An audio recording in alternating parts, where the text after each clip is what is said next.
2023 November, Urvil Patel goes unsold for 2024 IPL. বাবার সাথে তখন সে যাচ্ছিল গাড়ি করে কোথাও একটা, প্রথমবার বাবাকে সে কাঁদতে দেখে। উর্ভিল প্যাটেল ব্যাটসম্যান ছিল না, তার জার্নি শুরু হয় ফাস্ট বোলিং দিয়ে।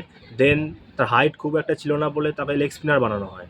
দেন তারপরে কোচ প্রকাশ স্যারের হাতে যখন তাকে ধরিয়ে দেওয়া হয় ট্রেনিংয়ের জন্য কল্যাণপুরে, the diamond city of Gujarat, সেখানে গিয়ে প্রকাশ স্যার তার ব্যাটিংয়ের ট্যালেন্ট দেখেন এবং রোজ তাকে 200টা মিনিমাম 6 মারাতেন, মিনিমাম 200টা। আর সারা দিনে তাকে ডায়েট দিয়ে দিয়েছিলেন, আর মাস্ট খাওয়াতেন ছোলা।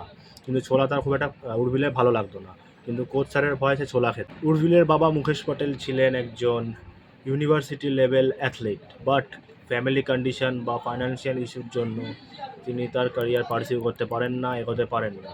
তারপরে একটা সরকারি স্কুলে তিনি ফিজিক্যাল এডুকেশনের টিচার হন এবং তার বউ অর্থাৎ উর্ভিলের মাও ছিলেন একজন টিচার। তারপরে যখন উর্ভিল জন্মায় তখন থেকেই বাবা স্থির করে রেখেছিল ছেলেকে ক্রিকেটার বানাবে। 2024-এও সে খুব খাটনি করে, কিন্তু তাও কোনো আইপিএল টিমে চান্স পায় না।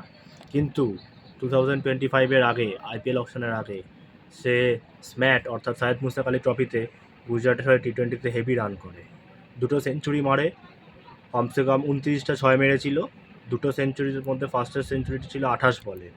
তাই জন্য 2025-এর মিডওয়ে সিজনে, আইপিএল অপশনেও তাকে সে চান্স পায়নি কোনো টিমে।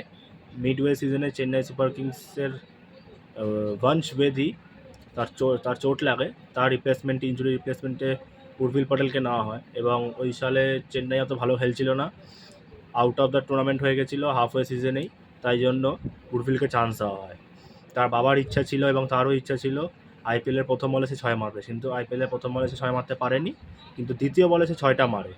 এরপরে আরও 3-4টে ম্যাচে চান্স পায় রিমেনিং অফ দ্য গেমসে, ভালো ভালো কটা নক্স খেলে 20s and 30s।